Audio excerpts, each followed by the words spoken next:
Bom, eu vou dar uma apresentaçãozinha rápida antes. Esse é o primeiro curso à distância de formação técnica que o Centro de Computação está oferecendo, tá? Então nós somos a equipe AD, praticamente a Laura, Luciano, Marcelo, Reinaldo, o André foi também, tá? E assim, a gente nunca teve a oportunidade de montar um curso à distância, então a gente está montando, a gente ajudou muita gente a montar curso à distância, tá? Mas na nossa realidade a gente não fez isso. Eu, particularmente, eu acho que aqueles cursos que você fica uma semana sentado, né, o instrutor vai lá jogar um monte de coisa, a taxa de retenção é pequena, não sei se comigo pelo menos é assim, né? Então a ideia de distribuir o curso em 5 semanas foi justamente essa, que vocês possam aprender com calma, devagar, poder olhar os exemplos, consultar a internet, etc., para ao final dessas 5 semanas, realmente, se não estiverem sabendo programar fluentemente, vocês vão ter uma noção bastante grande do potencial, né, que o sistema programação Shell oferece. Tá? Então, esse curso ele foi baseado em grande parte nesse livro aqui. Bom, foi baseado em grande parte nesse livro aqui, chamado A Filosofia do Unix. Tá? Depois que eu li esse livro, já faz alguns anos, eu montei essa palestra, né? Porque eu vim originalmente, eu nem comecei com DOS, né? Eu comecei com MVS da IBM, né? Eu acho que ninguém conhece isso aí, você conhece essa mira. Então, assim, quem não conhece nada de computador, na hora que a pessoa tem um contato com um computador, fica maravilhado, né? Aquilo tudo é fantástico, né? E eu achava lindo até que eu conheci o Unix. Então eu via que o MVS da IBM era uma complicação tão grande, tudo era tão difícil. Por quê? Por causa da filosofia de funcionamento deles. Para dar um exemplo, né? No MVS, para você processar um arquivo, né, você tem que primeiro saber uma outra programação, que chama JCL, que é Job Control Language. Lá você especifica qual programa, você especifica as entradas, as saídas, etc. Dependendo do que você vai fazer, fica uma coisa complicadíssima, né? Aí quando eu fui no Unix, eu vi assim, você executa o comando. Você quer dar um arquivo, você bota o sinalzinho de menor, né? Aí ele pega como input. Você quer gravar em algum lugar, bota... Falei, gente, isso é gozação. Isso não pode ser assim, né? Outra coisa, no MVS, para você modificar algum arquivo de rede, você tinha que pegar um arquivo, editar com todo cuidado, compilar o tal do arquivo, né? Reparar todo o sistema de redes, para então o negócio funcionar. Aí eu fui ver no Unix, né? Na época não tinha DNS, foi 91. Aí a Ivete, na época, a gente foi instalar uma nova máquina na rede. Então editamos o arquivo etc hosts e botamos lá o nome do arquivo. Aí ela salvou. Aí eu esperando, né? E agora? Agora nada, acabou. Quer dizer, é isso que eu vou falar aqui, tá? E para você programar bem em Shell, é fundamental que você conheça os princípios básicos do Unix, tá? A filosofia que basicamente foi levada, né, integralmente para o Linux. E eu vou mais longe. Isso aqui não é bom não apenas para você programar em Shell, mas até para a sua vida. O que vai falar aqui vai ser... Vou fazer uma palestra de autoajuda, tá? Com esse texto aqui do Unix, né? Bom, o Unix, né? Vou dar um primeiro histórico, como é que ele apareceu. Então tem o diabinho ali do FreeBSD, tá? O Unix, ele começou na TIT, tá? Então é interessante até o ambiente de trabalho que tinha na TIT. Um dos desenvolvedores do Unix, ele chegou lá, né? E perguntou para o chefe dele, o que é que eu faço? Sei lá, anda aí, acha alguma coisa interessante para fazer. Esse cara, ele fez uma das partes mais importantes, a parte toda de documentação do Unix. Quer dizer, era um ambiente de pesquisa, tinha muita liberdade, pessoas geniais, né? E o Unix em si, ele foi desenvolvido, né, com o objetivo explícito de ser um sistema para documentação, que a TIT tinha uma documentação enorme e precisava de algum sistema de tipografia, etc., para fazer isso. Então, a desculpa oficial do Unix foi essa. Mas, na verdade, quem desenvolveu o Unix queria uma plataforma para poder jogar um jogo de guerra nas estrelas, uma coisa assim, né? E os desenvolvedores do Unix gostavam muito de xadrez pela internet, uma coisa assim. Então, eles fizeram uma máquina que pudesse prestar esse tipo de coisa. Bom, aqui tem os dois, né, criadores do Unix, Ken Thompson e Dennis Rich, né? E uma coisa interessante do Unix é porque a TIT, por conta do monopólio que eles tinham de comunicações, eles não podiam vender computadores ou comercializar nada que fosse relativo a isso, né? Então o Unix, quando ele foi desenvolvido, eles conseguiram convencer os advogados da TIT que ele podia ser distribuído sem custo para as universidades, tá? Quem quiser saber mais sobre isso, tem um livro muito interessante, chama Um Quarto de Século do Unix. Não foi traduzido para o português ainda, mas ele dá uma visão, né, bem interessante como o Unix se desenvolveu. Então eles conseguiram desenvolver o Unix, né, e passar para as universidades. E é interessante, a primeira versão do Unix, se não me engano, tinha menos, eu acho que tinha 64 KB. O desenvolvedor principal, o Ken Thompson, né, ele foi bem assim, está no livro, a história do Unix, né? A esposa dele foi passar uma semana com a mãe, né? E ele aproveitou essa semana e fez o Unix, né? A primeira versão, é claro, né? Aproveitou a tranquilidade em casa e foi lá e fez o Unix. Bom, então, o Unix, originalmente, como eu falei, naquele tempo, as universidades que queriam, elas iam lá com aquele HD, sabe aquele HD tipo panela, que você leva para onde você quer, aí você vai lá e engata e fecha, né? Então eles levavam as panelas lá para eles, gravavam o Unix e o cara levava de volta para a universidade. E isso aí propiciou que o Unix crescesse bastante, né? Fosse aperfeiçoado, tá? Porque ia junto com o código-fonte. Então, é aquela história, né? Se o código-fonte é proprietário, como é que você vai aprender? Pelo fato do Unix ser aberto, um monte de universidade na Inglaterra, etc., eles começaram a usar esse sistema também nas aulas de ciência da computação de sistemas operacionais. E esse intercâmbio de ideias, etc., favoreceu muito o crescimento. A história do Unix é bem interessante, talvez algum dia eu possa contar para vocês, tem bastante livro sobre isso. Que assim, a empresa tem os seus técnicos que querem espalhar o conhecimento. O pessoal de computação geralmente gosta de contar história, espalhar, etc. Mas tem os advogados e tem o cara de marketing que é sempre ganhar dinheiro. E o advogado sempre vendo quem que ele pode ferrar com alguma coisa, né?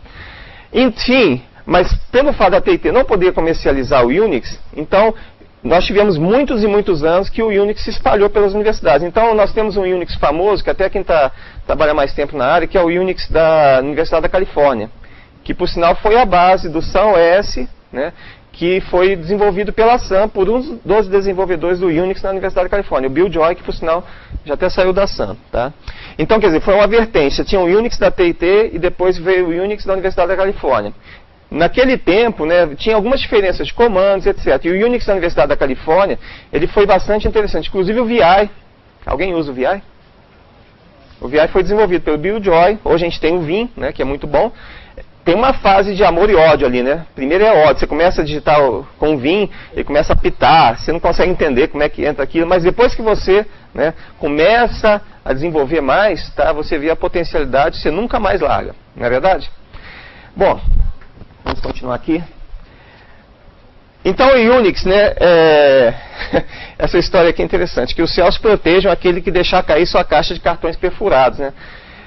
Que naquele tempo, até peguei também, quando eu estava na engenharia, na faculdade, a gente fazia tudo com cartão perfurado, né? Aí eu tenho até uma história do Banco Itaú, né? Lá no Banco Itaú, não no meu tempo, né? Quem me contou foi meu chefe. Demorava uma semana para passar os cartões pela maquininha, né? E se chegasse no final, desse um pau, tinha que começar tudo de novo, né? Aí a moça que fazia a limpeza, ela quis afastar a maquininha, tirou, isso na sexta-feira, né? Aí se perdeu tudo, né? Teve que começar tudo de novo.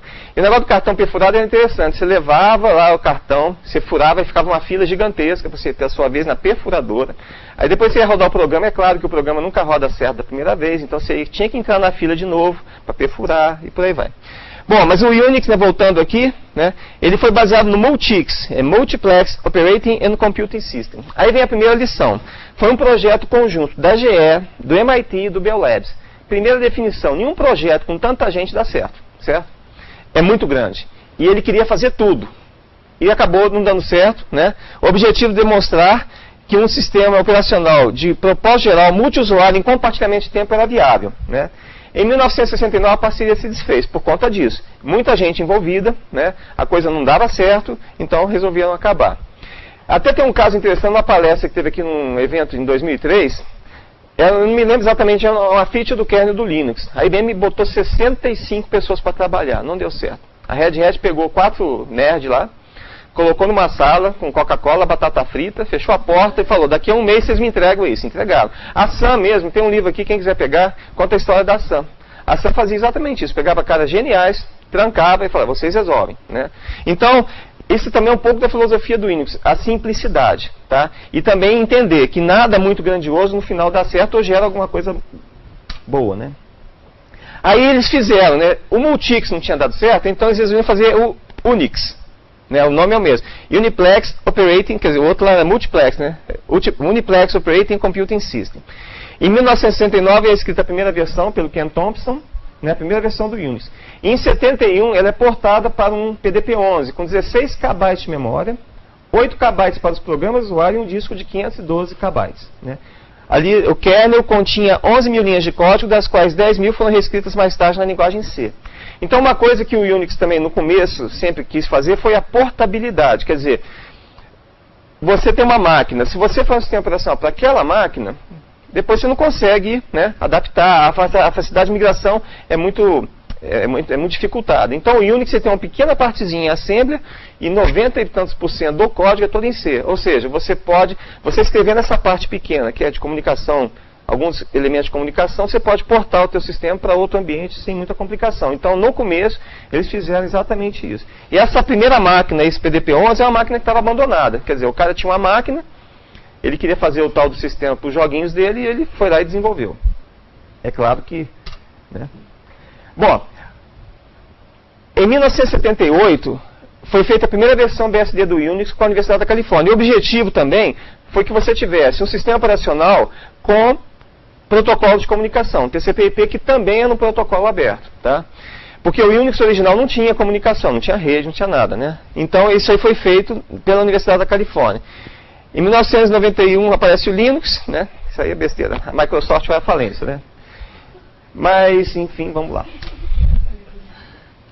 Bom, o kernel do Unix. O kernel do Unix é o único código que não pode ser substituído pelo usuário segundo seu gosto. Por essa razão, o kernel deve tomar o mínimo possível de decisões reais. É outra coisa interessante, né? Tem muita gente que para ganhar performance fala assim, ah não, isso aqui eu tenho que colocar dentro do kernel do Unix, né? Por exemplo, você quer um sistema operacional que seja super rápido, gráficos fantásticos, etc. Qual que é a desvantagem disso? Bom, o pessoal que quer colocar dentro do kernel, ele fala assim, ah não, as máquinas estão cada vez mais poderosas, mais memória, não tem problema colocar isso lá. Realmente, você tem um ganho de performance. Porque o kernel, ele atua como no contexto do sistema operacional, e ele pode tudo. Se uma coisa não está dentro do contexto do sistema operacional, está dentro do contexto do usuário, que é uma pessoa que tem poderes limitados. Então, se ele quer fazer alguma coisa que requer privilégio do sistema, existe o quê? A troca de contexto. Quer dizer, o sistema vai lá, guarda tudo que estava rodando com a pessoa, aí ele assume o papel de, né, toma o todinho lá, super usuário, e faz as tarefas. Se está tudo dentro do kernel, né, ele não precisa fazer esse trabalho e você ganha em performance. Mas qual que é a desvantagem? A primeira, o kernel vai ficando grande, vai ficando mais complexo. E se der um pau no sistema de janelas, o que acontece? Não vai cair só o sistema de janelas, vai cair o sistema como um todo, né? E ninguém deseja isso. Até vou contar uma história interessante para vocês. A gente tem uma máquina aqui que chama How-To, né? A máquina ficou 500 dias sem cair, né? Ela tinha uma versão 6 do Conectiva. Só que eu tinha feito uma modificação no kernel dela, né? Isso um ano atrás, né? Assim, 500 dias, dá quase 2 anos, né? Só que eu falei, não vou parar a máquina, que a máquina já está no ar há tanto tempo, né? Eu não vou parar, vou deixar. Eu esqueci da modificação que eu fiz, né? Aí, passados 500 dias, teve uma queda de energia, alguma coisa assim, a máquina caiu, depois não voltou. E para eu lembrar que eu tinha modificado o kernel, né? E por que a tal da máquina não subia, né? Não lembrei, né? Lembrei depois, assim. Aí eu fui lá ver na máquina se ela tinha um kernel alternativo e subi. Quer dizer, isso aí, essa questão do kernel ser pequeno, ter só as funções essenciais, gerenciamento de disco, de memória, etc., é um fator de estabilidade. Você não começa a encher o kernel com funções que, na verdade, não pertencem ali. Isso é uma briga grande, né? É que nem a primeira página da Unicamp do portal. Todo mundo quer aparecer lá, mas não cabe todo mundo, né? Então, quem aparece lá realmente, ou quem tem alguma coisa importante, ou quem é importante, né? Fora isso, né, não consegue.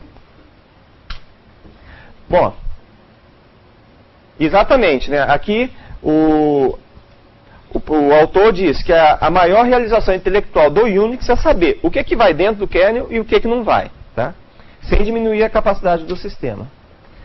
Isso aqui é uma coisa interessante também, que explica por que o Unix e o Linux, né, eles têm essa estabilidade. Isso aqui eu peguei do livro um quarto de século do Unix. Que no Unix, você já viram assim, na hora que você dá um mando, uma página de manual, lá no finalzinho tem uma parte escrita bugs. Já viram isso? Depois vem o nome do autor. Aí os caras, quando estavam escrevendo documentação, né, porque a intenção deles era um sistema que era interno, Né? Então é claro que eles queriam deixar claro quais eram os problemas para que outros pudessem resolver. Só que o cara ia lá escrever a documentação, o autor original, chegava na parte de bugs, ele falava assim, meu Deus do céu, eu não posso escrever isso. Né?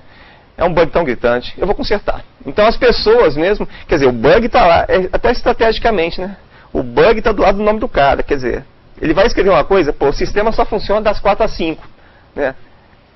Eu não posso fazer isso, né? Então ele ia lá e corrigia, né?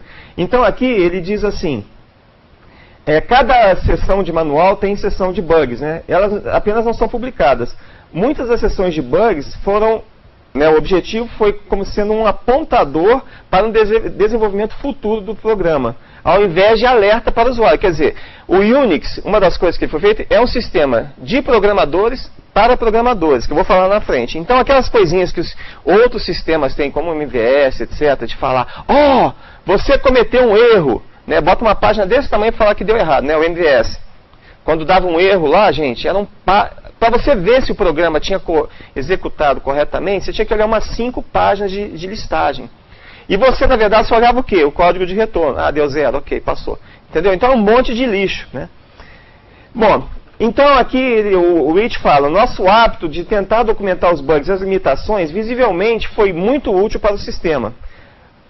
À medida que nós liberávamos cada edição, a presença dessas seções nos envergonhava, né? E nós consertamos inumeráveis bugs ao invés de exibi-los para o público. Eu me lembro claramente editando muitas das sessões e então dizendo para mim mesmo, eu não posso escrever isso, né? Então ele ia lá e corrigia, tá? Outra coisa, outros sistemas, você não sabe, por exemplo, dizem que no Excel, né, se você pegar assim, clicar 10 teclas, né, botar o pé atrás da orelha, etc., aparece lá o time de desenvolvedores, não é assim? Você precisa fazer um esforço para saber quem foi que fez o programa. No Unix, desde o começo, as pessoas que desenvolvem, elas estão abertas, né? Você sabe o nome das pessoas e é uma razão de orgulho, né? O programador, programação é uma coisa assim, viciante. Quem já programou por algum tempo sabe que é uma coisa muito desafiadora, boa de fazer.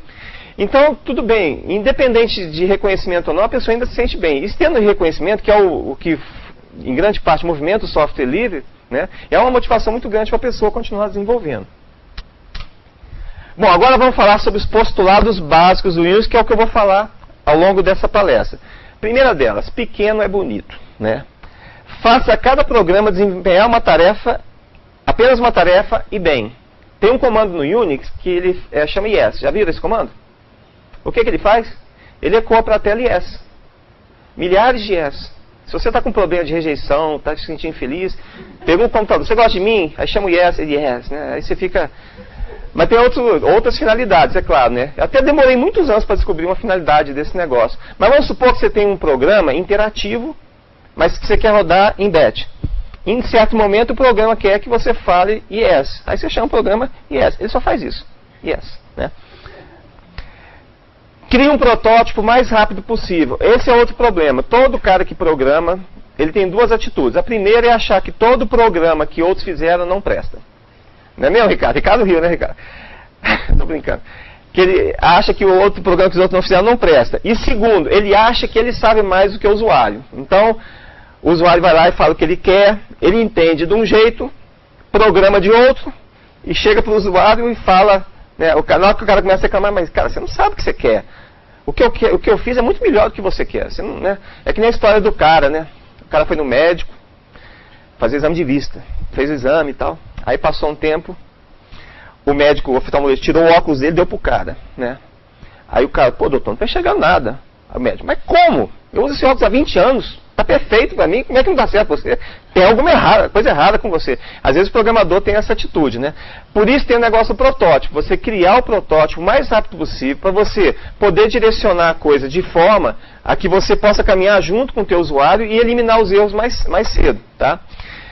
Essa aqui é interessante, eu contei o exemplo do MVS, né? Prefira portabilidade e eficiência. No MVS, para eu mudar o arquivo de configuração de rede, eu tinha que compilar, tinha que fazer um monte de coisa, né? Até a dança da chuva. Mas o que acontece?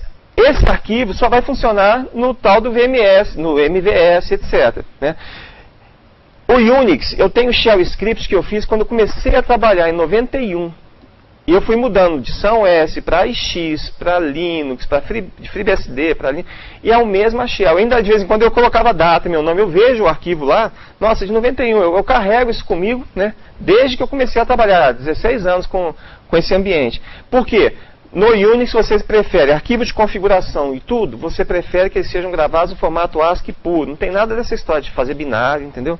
De forma que você possa levar o seu arquivo para onde você quiser. Até voltando um pouquinho, alguém já ouviu falar do projeto Gutenberg? Que é aquele que digitaliza livros em domínio público. Se você for no site pegar, eles preferem os livros no formato texto, né?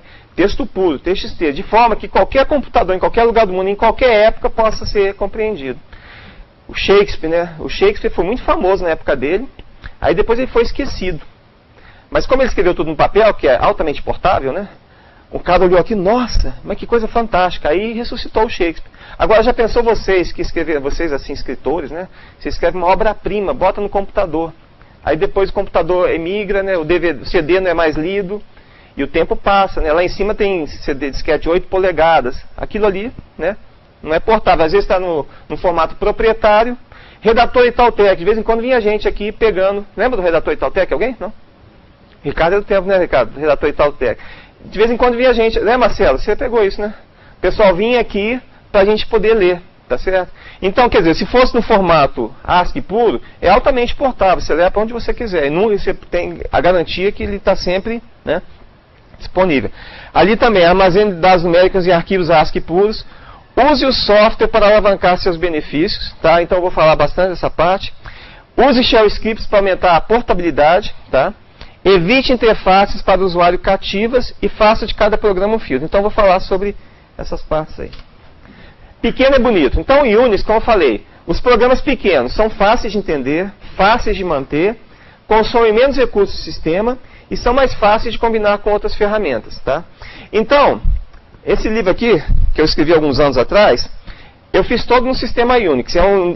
Aqui tinha um projeto de aprender a ler inglês, né? Então eu fiz uma metodologia de concentrar nas palavras mais comuns. Então o programa, que eu vou dar a especificação para vocês, né? O programa tem, para gerar essas listagens, eu peguei 7 milhões de palavras de livros, né, que estavam na internet. Aí eu fiz uma contagem das palavras mais comuns, tá? E depois calculei em relação ao todo quantos por cento, por exemplo, uma palavra mais comum, quantos por cento que ela representa em relação ao todo. Se eu fosse fazer um programa para fazer isso, né, ia demorar pra caramba, não ia? Olha só, contar as palavras, ordenar, calcular índice de frequência, etc. Com o Unix eu fiz isso com uma linha. Uma linha, é lógico que uma linha assim com um monte de comando, né? Por causa disso, né? Eles são fáceis de combinar com outras ferramentas. Então eu fiz um comando, um script assim. Ele pegava 1.600 livros e juntava num só. É o comando cat. Aí depois eu tenho que colocar uma palavra por linha, é um outro comando. Depois eu tenho que ordenar, depois contar e por aí vai. Uma linha. Mas na verdade não é uma linha. O comando cat, eu não sei quantas linhas de programa que tem, mas deve ter umas, sei lá, umas 500. O sort, umas 3.000. E os outros, vamos supor assim, que eu fiz em uma linha, mas na verdade eu não usei uma linha, eu usei milhares e milhares de linhas de programas que outras pessoas fizeram antes de mim. Se eu fizesse um programa para fazer isso, para contar as palavras mais comuns da língua inglesa, ordenar, etc., o meu programa só serviria para isso, né? Ao passo que no Unix, o comando cat eu posso usar para isso, combinado com outros comandos, e posso usar para um monte de outras coisas. Então a grande vantagem do programa pequeno, que faz uma coisa só, é que você pode combinar. E o Unix trouxe um conceito, na minha opinião, revolucionário, que eu fiquei maravilhado quando eu vi a primeira vez, é o pipe. O pipe é justamente, o pipe é um cano, né? Então no Unix você tem bem essa analogia, você tem um comando que ele... Programas não criam dados, tá? Eles modificam dados. Então você tem um dado que entra por aqui, entra pelo cano, né? No bom sentido. Aí o programa faz alguma coisa com ele e bota no cano de novo. Aí vai para um outro programa como entrada, esse outro programa vai fazer outra coisa e assim vai, até chegar no finalzinho. Aí lá no finalzinho sai o quê? A minha listinha das palavras mais comuns da língua inglesa, tudo certinho, a palavra, as ordenadas, percentual de ocorrência, etc. Tá? Então essa que é a grande vantagem do pequeno. Tá? E muita gente, isso aqui é fundamental até na vida da gente. Tá? você simplificar, né? Então, é até engraçado, vocês depois saindo daqui, com essa nova perspectiva que vocês adquiriram, né? Às vezes vocês vão numa reunião de desenvolvimento de sistemas, aí as pessoas começam a falar assim, nossa, vou fazer um sistema, sei lá, né? Mas aí eles começam o programador, se vocês tiverem chance de ver aquela série de televisão, The Big Bang Theory, né? Os caras são louquíssimos, né? Eles começam a botar coisas assim que não tem nada a ver. E no final, quer dizer, todo sistema de computação não é atividade fim, é meio, né? Então o usuário ele nunca vai ver aquele sistema que ele quer, que a pessoa começa a alucinar, tá certo? Então se você colocar na cabeça que o pequeno é bonito e essa finalidade, o programa faz isso. E esse é difícil, tá? Você tem um programinha, aí as pessoas também começam a falar, não, põe isso, põe aquilo outro, né? Aí o programa se perde e você nunca consegue sair do local, né? Então, gente, pequeno é bonito, guardem isso na cabeça. Essa daqui, faça cada programa desempenhar apenas uma tarefa e bem. Vocês conhecem a mosca do Jacques Cousteau? Vocês conhecem o Jacques Cousteau? Conhecem, né? Vocês conhecem a mosca do Jacques Cousteau? Não? A mosca do Jacques Cousteau é o seguinte, tem um lago na África, Lago Vitória, Lake Victoria, né? Quando o Jacques Cousteau chegou lá pela primeira vez, ele viu assim na distância uma nuvem, ele ficou assustado, pensou, nossa, meu Deus do céu, vai cair uma tempestade. Na verdade não era uma nuvem de tempestade, não, de aquele negócio de furacão, né? Nossa, meu Deus do céu, e era imenso. Ele foi ver, não era nuvem nem nada, era uma mosca. E essa mosca, ela tem um período de vida de aproximadamente um dia apenas. Quer dizer, em um dia a mosca tem que se alimentar, né? Ela morre depois de um dia. Ela tem que se alimentar e tem que se reproduzir. Ou seja, essa mosca só tem uma coisa na cabeça: se reproduzir. Que ela tem um dia exatamente para se alimentar, para encontrar um parceiro e reproduzir, para que no outro dia o lago esteja tão cheio de mosca quanto estava antes. Quer dizer, essa mosca, né, ela deve ter aprendido com o Unix. Né? Ela só faz uma coisa, só se reproduz. Tá? Então, é a mesma coisa do programa no Unix. Né? Cada programa faz uma coisa, apenas. E bem, o programa IE, gente, ele é fantástico. O IES que ele ecoa para a tela é perfeito. Né? Só faz aquilo e bem. Né? Outra coisa, o programa tem que fazer o que tem que fazer, né? Deve fazer o que tem que fazer e sair do caminho. Tá? Por exemplo, você tem no DOS, não sei se no DOS, no Windows, tá? Você abre a interface de comando, você dá o comando dir. O que acontece se não tem nada, nenhum arquivo naquele diretório? Ele fala assim, no files find, né? Ou não tem arquivo nenhum. O Unix não. Você dá o comando ls, né, para listar, se não tem nenhum arquivo, ele não fala nada. Né? Inclusive uma coisa engraçada quando eu comecei a trabalhar com Unix, assim, tem o comando cat, isso é uma coisa, gente, que vocês vão fazer o tempo inteiro. Você faz um comandinho, um forzinho, que ele vai lá, pega um arquivo, só dar um exemplo, né? For arquivo in, asterisco, quer dizer, todos os arquivos do diretório, do alguma coisa. Do, como exemplo, cat, $arquivo, né? E faz alguma coisa e fecha, tal. Só que é o seguinte, aí você vai lá no seu programa, arquivo, né? A variável arquivo vai assumir o nome de todos os arquivos do diretório. Aí na hora que você vai botar a ação, você esquece de botar a variável, ou põe a variável com nome diferente. Por exemplo, você colocou arquivo lá em cima. Quer dizer, a variável arquivo vai assumir o nome de todos os arquivos daquele diretório. Aí na hora que você vai fazer o comando, em vez de botar arquivo, você bota file. Né? Aí cat $file alguma coisa. E o programa nunca acaba. Né? E você fica lá, e ele não fala nada para você. Né? Então o cat, por exemplo, você dá um cat sem nenhum argumento, o cat é um comando assim, que ele pega o conteúdo de um arquivo e joga para a tela. Isso aconteceu comigo. Você dá um cat, mas não põe nada. Ele fica esperando lá. Ele não fala nada para você. O Unix é o seguinte, ele assume que você sabe o que você está fazendo. Então não é um sistema, né, que ele vai lá e vai te resguardar. Por exemplo, tem um comando chamado RM, que apaga as coisas. O RM, por definição, ele vem sem nada. Se você mandar apagar, ele apaga. Ele não te pergunta se você quer apagar, se você tem certeza. Né? Se você está como usuário root e você dá um comando RM, onde quer que você esteja, ele apaga. Então, eu vou contar um caso que aconteceu comigo, isso lá no comecinho. O SunOS, ele tinha um bug, que era assim, no Unix você tem um diretório que chama ponto e ponto ponto. O ponto é o diretório onde você está, o ponto ponto é o diretório de cima. Geralmente nos sistemas Unix você tem um /tmp. O /tmp é onde ele coloca os arquivos temporários que ele vai trabalhando. Por exemplo, você vai ver uma página de documentação, ele exibe a página na tela, mas na verdade ele cria um arquivo temporário no tmp e joga na tela para você. Como o tmp enche, você tem que apagar de vez em quando. Então a gente vai no tmp e dá o comando rm-rf, quer dizer, recursivo forçado, para apagar mesmo e não perguntar nada, que você sabe o que você está fazendo, né? Asterisco. Aí o que aconteceu? Nesse dia que eu fui dar esse comando, eu dei o comando, ele apagou tudo, aí ele apagou o ponto, e subiu, ele estava no /tmp, aí ele subiu para o barra, que é o raiz do sistema, e continuou apagando tudo. Aí estava eu e o outro colega meu lá, e falou, nossa, esse comando está demorando, né? Era para ser mais rápido. Na hora que a gente foi ver, tinha apagado esse tempo na inteira. Aí a gente começou a dar os comandos, comando não encontrado. Apagou tudo. Inclusive os arquivos dos usuários, né? E também não tinha backup, né? Aí a gente mandou um e-mail pro pessoal, teve um problema técnico, né? Voltem seus backups. Até parece que o usuário faz backup, né? Mas enfim, ele faz, né, as coisas e não te pergunta, ele assume isso. Por exemplo, voltando à questão da filosofia, né? Atari é uma plataforma para games. Então a filosofia do cara que fez o Atari é assim. Ele faz um túnel na pedra, quer dizer, o usuário só pode fazer aquilo, ele não pode sair de jeito nenhum, né?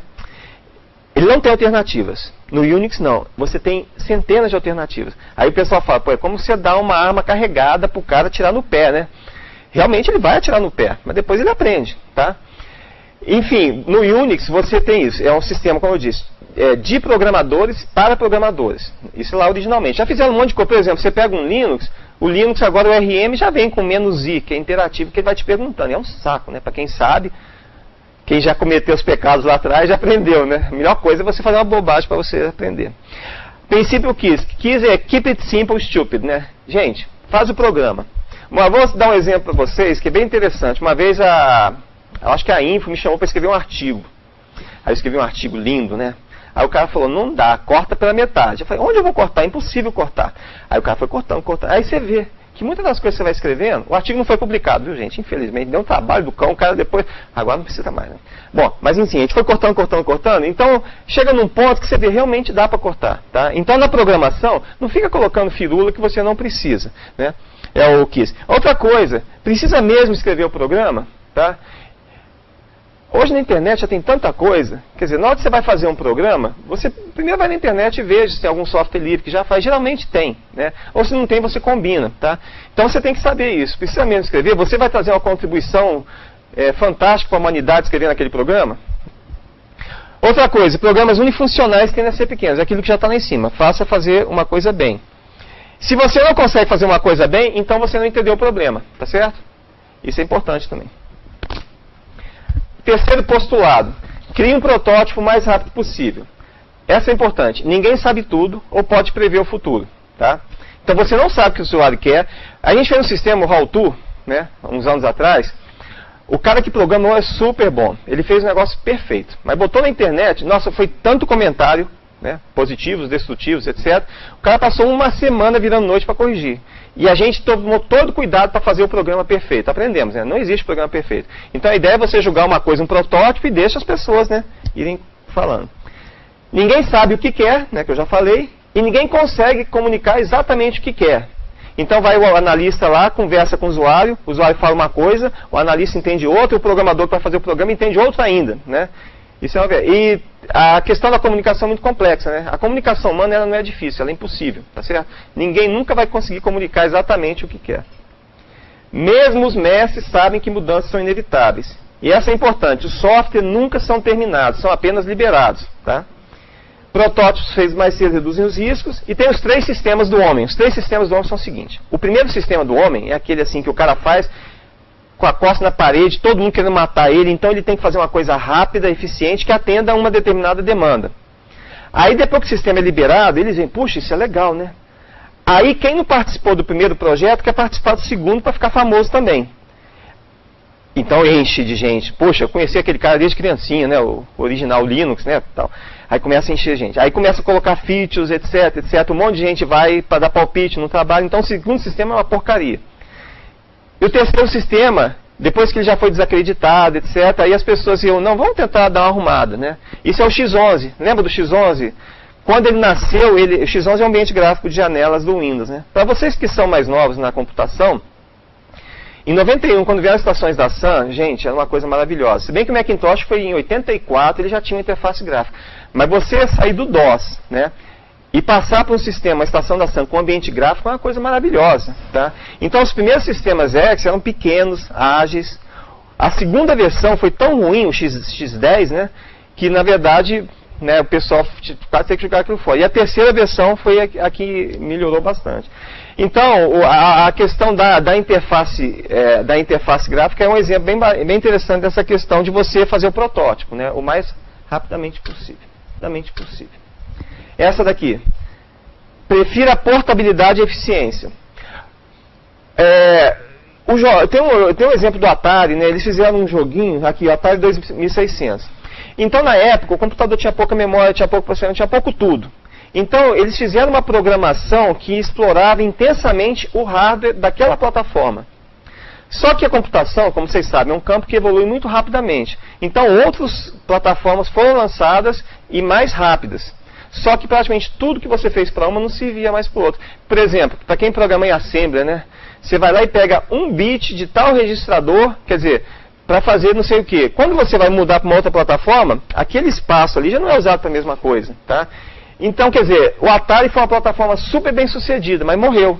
Por quê? Na hora que a computação evoluiu, apareceram outras alternativas, né? Que acabaram por inviabilizar. Então tinha uma indústria que cresceu em volta desse Atari, uma indústria de games. Essa indústria praticamente teve que jogar tudo fora e não conseguiu dar o próximo passo na evolução, né? Então o negócio da portabilidade. O hardware do ano que vem vai ser mais rápido. Não gaste muito tempo tornando um programa mais rápido. Às vezes na Dica Zero que eu mantenho, eu faço um shell script. Aí eu recebo um monte, tem um cara da USP que gosta, um professor lá que gosta de meter o pau no script que eu faço. Ele fala, porra, por exemplo, um erro clássico, né? Você dá um cat no arquivo, cat que é bota para a tela. Se o arquivo for grande, ele vai passar. Então você dá o cat, o arquivo, pipe more, né? Isso é uma coisa totalmente estúpida de se fazer, né? Você pode fazer more o nome do arquivo direto, você não precisa do cat, tá certo? Mas eu fico mais feliz fazendo assim, né? E o que você tem com isso, tá certo? Quer dizer, dá para notar o ciclo de CPU que você vai ganhar fazendo isso, more o arquivo, tá certo? É tudo bem, mas aí o cara fala, nossa, mas você tem uma lista que é vista por muita gente, você não pode fazer essas coisas. Eu falo, eu posso sim, faço, né? Tá certo? Eu sei que está errado, né? Por exemplo, outro exemplo é do SED, né? O SED é um string editor, que você mudar o texto de alguma coisa. O SED mais novo, ele tem uma feature que é o "-i", né? "-i", que ele modifica, por exemplo, o SED, como é que você faz? Como é que ele funciona? Você pega um arquivo, aí você fala, mude a banana para maçã, né? SED, substitui e tal, o arquivo. Um erro muito comum é a pessoa botar o pipe para escrever no próprio arquivo. O que é que você faz isso? Aí apaga o arquivo, né? Porque na hora que ele abre para gravação, então você não pode fazer isso. Então você tem que pegar para um arquivo temporário, né? Depois o arquivo temporário, você vê se deu tudo certo e volta e grava em cima, certo? Isso é o certo. Só que já tem uma versão do SED que você já pode fazer isso dentro do próprio arquivo, tá? Então, quer dizer, eu sempre faço dessa forma. Porque tem muitos tipos de Unix, né, Linux e tal, então você não sabe se a sua versão faz esse negócio. E se você errar, você perdeu, tá? Enfim, esse negócio, tem gente que fica ali na firula, né? Ah, não, se eu fizer isso eu vou ganhar um nanosegundo. O que é menor que nanosegundo? Sei lá. Então não vale a pena você ficar ali queimando as pestanas, fazer um programa rápido, né? Eu tenho um exemplo que não vai dar tempo de eu falar, que eu precisava realmente fazer um programa super rápido, mas era aquele caso, né? A maneira mais eficiente raramente é portável. Quer dizer, para você ter um programa rápido, você vai usar recursos daquela plataforma de hardware, né, versão específica do sistema.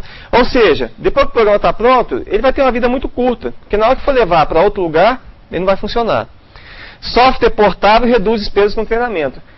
Então, isso é uma coisa interessante, né? Você vê a plataforma Windows, ela não, eu pelo menos assim, eu não sou especialista em Windows, graças a Deus, né? Mas se você pegar a taxa de mudança das coisas, isso é uma estratégia até de marketing, né? Você está sempre mudando. Por quê? Você vai gerar uma necessidade de treinamento, treinamento gera despesa, etc. Agora o Unix tem uma interface gráfica boa, etc. Mas por baixo a fundamentação é a mesma. Tá? Então essa palestra aqui, esse livro aqui é de 1990, alguma coisa. Mas tudo que eu estou falando ainda se aplica. Né? Então no nosso caso, se eu der um curso de introdução aos comandos do Unix, esse curso, praticamente desde 69 até hoje, podia ser o mesmo curso. Né? Essa daqui, programas bons nunca morrem, são portados para outras plataformas. Né? E eu já dei o exemplo do Atari aqui. Essa outra aqui, armazene dados numéricos em arquivos ASCII puros. Então, ASCII é um formato consagrado para troca de dados, é fácil de ler e de editar, simplifica o uso de ferramentas Unix de manipulação de texto. Eu, por exemplo, eu tenho um site chamado Dicasel, né? Então, eu não uso, assim, eu uso banco de dados para algumas coisas, mas os meus bancos de dados que eu uso com mais frequência é o quê? É um arquivo texto puro, né? Separado por algum caractere. Tá certo? Então, para mim, fica muito mais fácil. Por exemplo, MySQL já aconteceu, né? Você migra de versão, Postgres, por exemplo. Da versão 6 para 7, o formato timestamp mudou. Quer dizer, todos os meus programas pararam de funcionar porque eles mudaram o formato timestamp. O meu arquivo ASCII que eu uso para fazer minhas coisinhas lá, até tem um artigo do Aurélio Marinho Jagas, que é um dos grandes papas do Linux, né? Ele dá bastante exemplos disso. Você fazer aplicativos que usam como banco de dados arquivos. É lógico, né, gente? Você não vai fazer um sistema de bilhetagem para celular com arquivo ASCII puro, né? Tem que ter um pouquinho mais de otimização. Mas no caso do Unix, tá? Eu acho que depois que vocês saírem desse curso, 90% dos programas que vão fazer vai ter o quê? 10 linhas. E na maior da frequência vai ser umas 4 ou 5, né? Mas vocês vão poder fazer coisas do seu dia a dia, né, muito importantes, com pouco esforço. É claro que você pode fazer comandos de shell enormes. O Júlio Neves, não sei se vocês já ouviram falar dele, né? Inclusive eu emprestei muito material dele aqui para o curso com autorização, tá? Ele tem um livro que já está na 5ª ou 6ª edição de programação shell. Ele fez lá para DataPrev, em shell, um sistema, antes de ter essas linhas de comunicação mais rápida, que transferia todos os dados da Previdência Social entre as diversas agências, tudo em shell. Então dá para fazer sim, coisa muito sofisticada. Mas no caso nosso aqui, tá, vocês vão ver que com programas pequenos em shell, vocês vão resolver uma grande quantidade de questões. Né? Maior portabilidade supera a falta de velocidade, né? Os computadores também, né? E a próxima geração de computadores vai resolver os problemas de performance. Tá certo? Então nunca se preocupe, um dia o seu problema se resolve. Né? Se está lento hoje, depois melhora. Bom, o 6. Use o software para obter uma alavancagem de seus benefícios. Programadores bons escrevem bons códigos. Programadores geniais tomam emprestado código bom. Né? Tem aqui nesse livro aqui um exemplo de um cara, ele citou, né? Tinha um analista lá, que o cara tinha uma reputação na Digital, né? Fantástica. O cara era adorado. Mas aqui ele fala, é uma expressão em inglês, né? He could not program his way out of a paper bag. Quer dizer, ele não conseguia nem achar o nariz na cara dele, né? De tão ruim que ele era para programação. Mas esse cara tinha um talento fantástico. Ele olhava o código, ele sabia que pedaço do código pegar e como combinar para fazer os programas bons. Então era um cara que não sabia programar, mas tinha essa habilidade. Então ele entregava as coisas de uma maneira muito rápida, né? E isso é uma genialidade, o cara saber, né, o que é um código bom, né, e como usar aquele código. E essa aqui, Evite a Síndrome do Não Foi Inventado Aqui, né? Inclusive, tem um livro, até eu recomendo para vocês lerem, chama O Economics. Já viram esse livro? Saiu aí do Don Tapp Scott, que ele fala sobre fenômeno da internet. Eu vou só citar um exemplo, né? Bom, tudo isso, gente, começou com software livre, lá com o Richard Stallman, né? Com o negócio de compartilhamento. E isso hoje tem a Wikipedia, e as empresas já estão passando a usar isso também. Essa questão do compartilhamento e chegar à conclusão que você não consegue resolver todos os problemas que você tem apenas com as pessoas que trabalham na tua empresa. Então, nesse caso, vou só citar um exemplo, né? Tinha uma empresa de mineração no Canadá e a empresa estava indo para falência porque não conseguia mais achar minério na região que ela explorava. O que ela fez? Ela colocou todos os mapas de prospecção que ela tinha na internet e ela chamou as pessoas a olharem aquilo e dar palpite onde teria, né, coisa. Isso aí foi um absurdo, porque nenhuma empresa de mineração compartilha os dados geológicos das áreas que elas exploram. Foi a primeira. O negócio deu tão certo que a empresa passou de um faturamento de 150 milhões de dólares por ano para mais de 1 bilhão. Né? E os caras que participaram de fora da empresa, né, ganharam o seu prêmio, tá certo? Então, Isso aqui é muito importante, tá? Você querer fazer tudo, né? Você não vai conseguir fazer, tá? E as empresas hoje, Procter & Gamble, por exemplo, tem uma meta. Ela quer que 50% dos produtos delas venham de ideias de fora, tá? E por quê? Isso aí tudo começou com software livre, o fenômeno do Linux, né? Que as pessoas trabalhando em conjunto, compartilhando, etc. Tá? Então, hoje, o acesso ao código-fonte que você tem na internet é uma coisa fantástica. Eu vou dar um exemplo para vocês do Know-How, né? Que é uma biblioteca digital que a ABC usa e tal. Quando a gente foi fazer o Know-How, primeiro a gente foi ver na internet se já existia algum. Não tinha. Para fazer o que a gente queria, não tinha, tá certo? Eu faço o que eu prego, tá? Não tinha.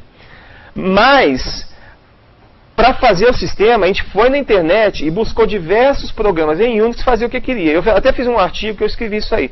A gente programou mais ou menos, eu não me lembro exatamente, mas menos de 2%. Quer dizer, juntando as linhas de código de tudo que a gente usou, o que a gente programou foi menos de 2%. Tá? Por exemplo, esse sistema da biblioteca digital, ele é preparado assim, para você colocar um documento lá dentro, indexar e buscar, basicamente isso. E a gente queria aceitar todos os formatos, então a gente precisava de quê? Conversores. Se você quer colocar um doc, tem um conversor, é o Anti-Word.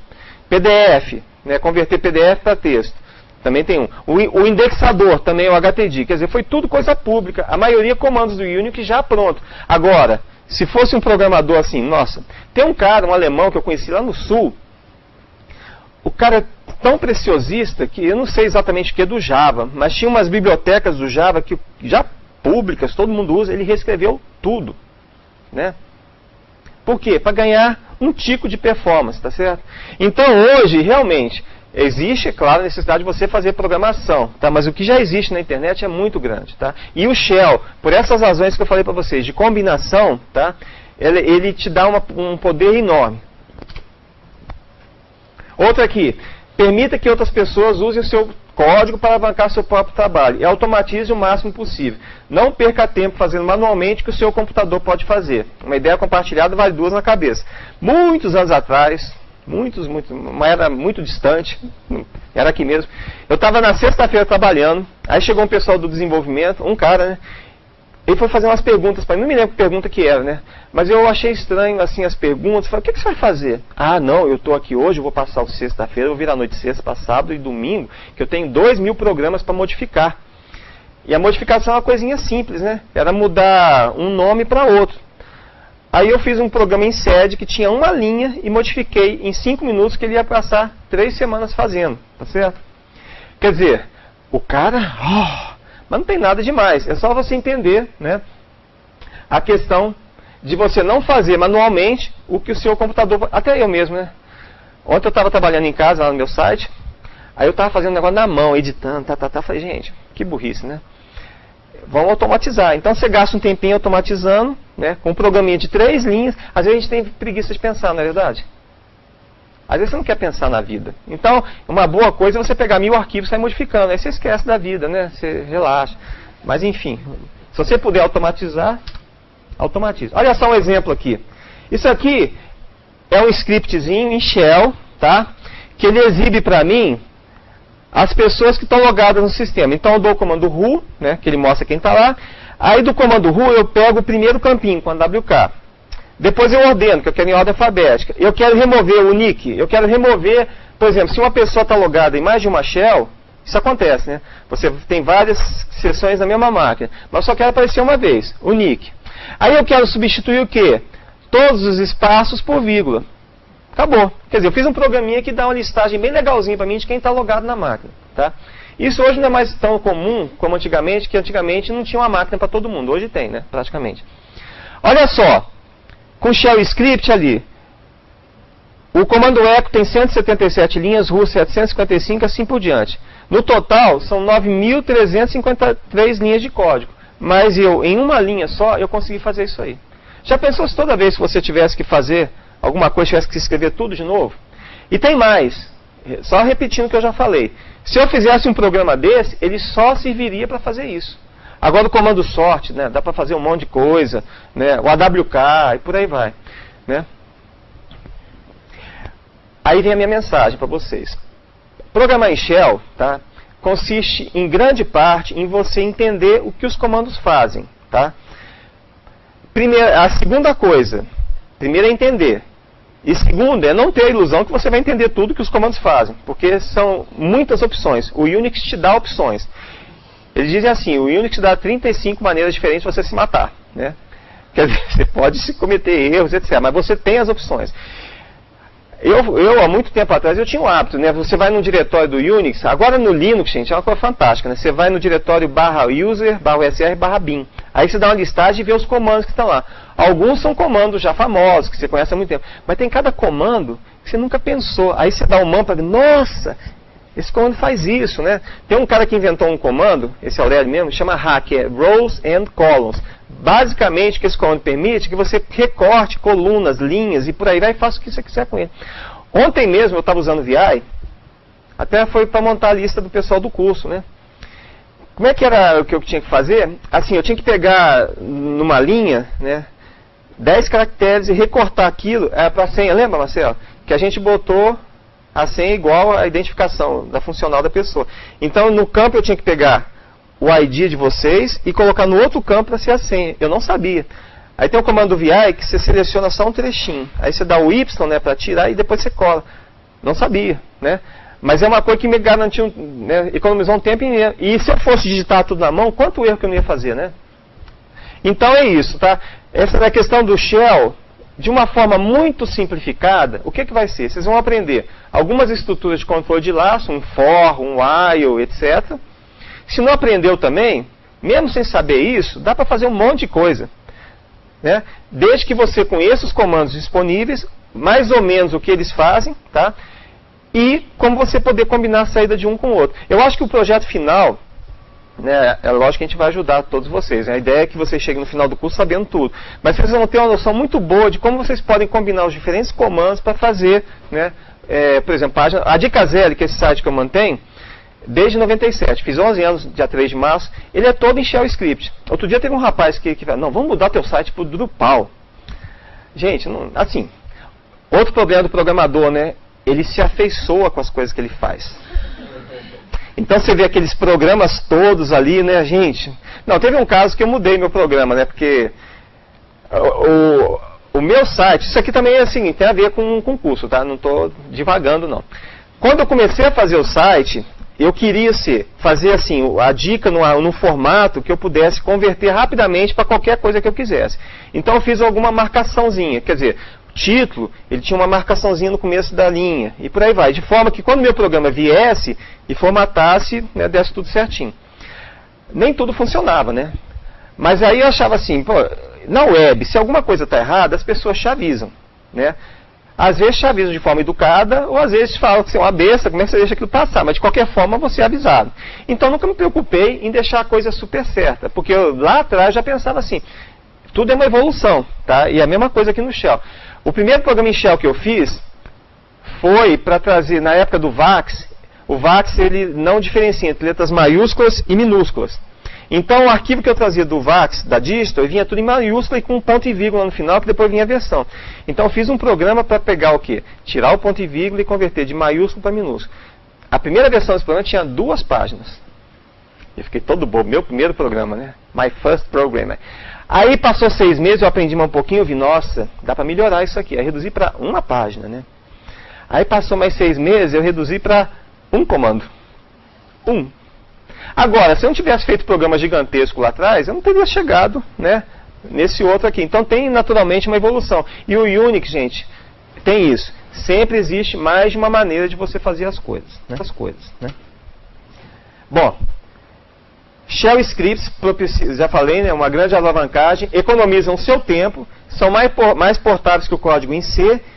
E outra coisa, resista à tentação de reescrever um programa em Shell, um Shell Script em C. Não vale a pena, na maior parte dos casos. Pode ser em alguns casos, 1% total vale a pena, mas no geral não. 8. Evite interfaces para usuário cativas. É a tal da Captive User Interface, né? Muito tempo atrás, um pessoal do instituto aqui veio me procurar que eles queriam acrescentar contas no Windows NT. E no Windows é aquele negócio do mouse, né? Vai clicando e tal. No Linux, se eu quiser colocar milhões de usuários, eu faço um comandinho e pronto, tá? E a questão da interface para usuário cativo é assim, ela só serve para fazer aquilo, e ela não dá alternativa para a pessoa, ela tem que fazer daquela forma. Se ela não fizer daquela forma, ela não consegue fazer a tarefa dela, né? Então essas interfaces adotam um enfoque, o grande é bonito, ou seja, bota um monte de funcionalidade que você nunca vai precisar. E os programas desse tipo são difíceis de combinar com outros programas. Então eu já dei vários exemplos aqui. Aquele negócio que eu falei para mostrar quem está logado no sistema. Se eu fizesse um programa para fazer aquilo, ele só ia fazer aquilo, né? Alguém joga xadrez aí? Então, dizem que jogar xadrez desenvolve um tipo de inteligência que só serve para jogar xadrez. É verdade, né?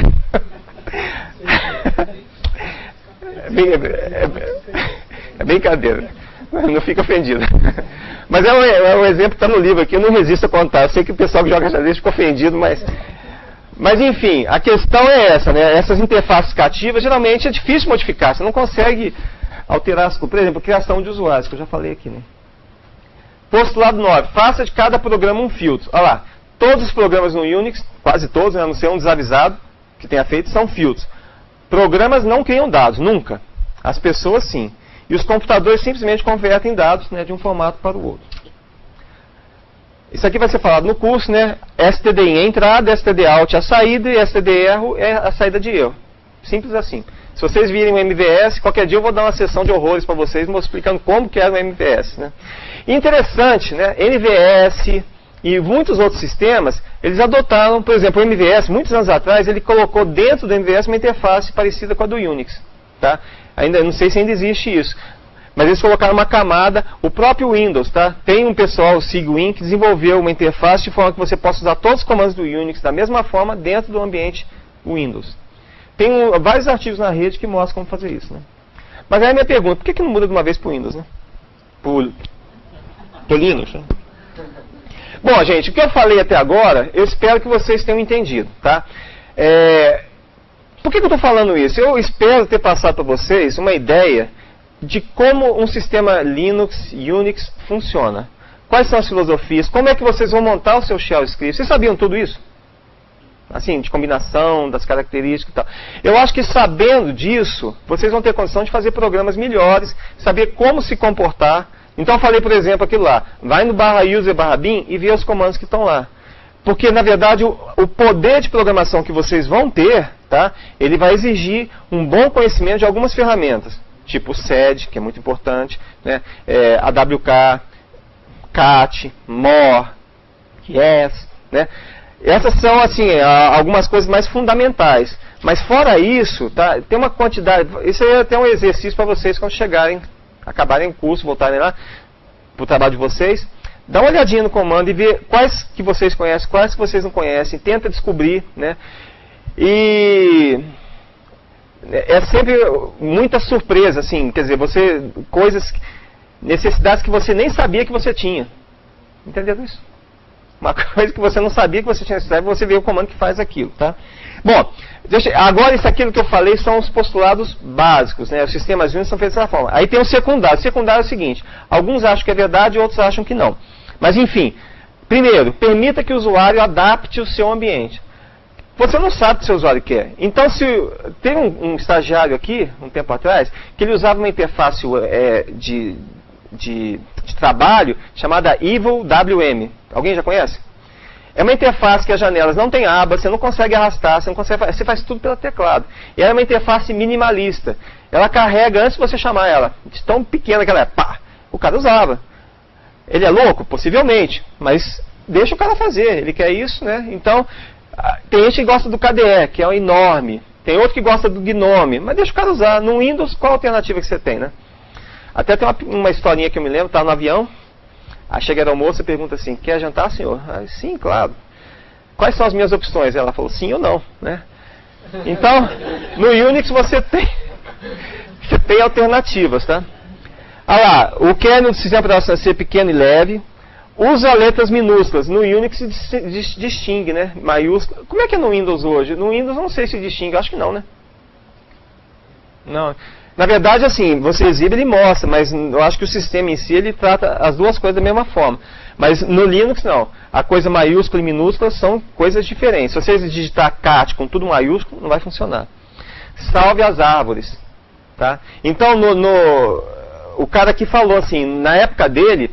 Se o programador andava pelo corredor carregando uma pilha assim de papel, o gerente falava assim, nossa, esse cara trabalha pra caramba, né? O cara é bom. Então, tinha assim, era um negócio que fazia bem para a reputação se andar com uma listagem grande de papel pelo corredor. Aí um dia ele estava lá com uma listagem desse tamanho, o chefe dele, que era do Unix, chegou e... Vem cá, você está destruindo muitas árvores, né? E ele falou, se você imprime, né, o dado está morto. Uma vez que o dado foi para o papel, você não tem condição de manipular. E com o Unix, vocês notaram, a facilidade que você tem de manuseio, de mexer, de alterar o texto é enorme. Quer dizer, se você põe aquilo no papel, você está, na verdade, atrasando o seu desenvolvimento do programa. Não é verdade que eu estou falando, né, Ricardo? Não é verdade? Quer dizer, no Unix, se você quer mudar uma coisa, você tem... Os editores de texto são muito bons, você consegue mudar as coisas muito rapidamente. Chegar, né, para um lado e para o outro. Então, salve azar. Silêncio é de ouro. O Linux, como eu falei... Ele não vai te avisar daquelas mensagens enormes falando que você fez alguma coisa errada. Não. Porque se ele fizer isso, eu não posso pegar o dado. Olha só, eu tenho um dado que entra no comando, né? Depois vai sair. Se eu coloco um monte de lixo para o programa aqui, eu vou ter que fazer rotinas para tratar aquele lixo para pegar só o que me interessa. Não é verdade? Então, se você tem que falar alguma coisa, fale. Se não tem nada a falar, fique quieto. Tá? Então, silêncio é de ouro. Não fica dando aquelas mensagens que todo mundo sabe, né? Pense em paralelo, tá? Então, se você pode distribuir as tarefas, você distribui. Até ele conta a história daquela velha classe, né? Se uma mulher leva 9 meses para fazer uma criança, 9 mulheres vão fazer em um mês. Então, tem coisas que naturalmente são seriais. Você não tem como cortar. Mas outras podem ser paralisadas. E no Unix a gente tem essa... né? Essa daqui é fantástica, né? A soma das partes é maior do que o todo, tá? O que significa? Eu já dei um exemplo para vocês. Se você pega vários comandos e combina, tá? Você... Na combinação, você faz muito mais do que cada um individualmente. E da mesma forma, se você fizesse um programa juntando todos eles, você também vai perder. Então, essa parte da combinação, tá, que eu acho que vocês vão aprender bastante ao longo do curso, vocês vão ver isso aí. Outra coisa, procure a solução 90%. Tá? A solução 90% é aquela que atende a maioria das necessidades. Ele cita um exemplo aqui nos Estados Unidos do correio americano e do... como é que é aquele UPE? Não. Aquele FedEx, né? Federal Express. A Federal Express tem uma reputação de ser mais eficiente do que o correio americano, né?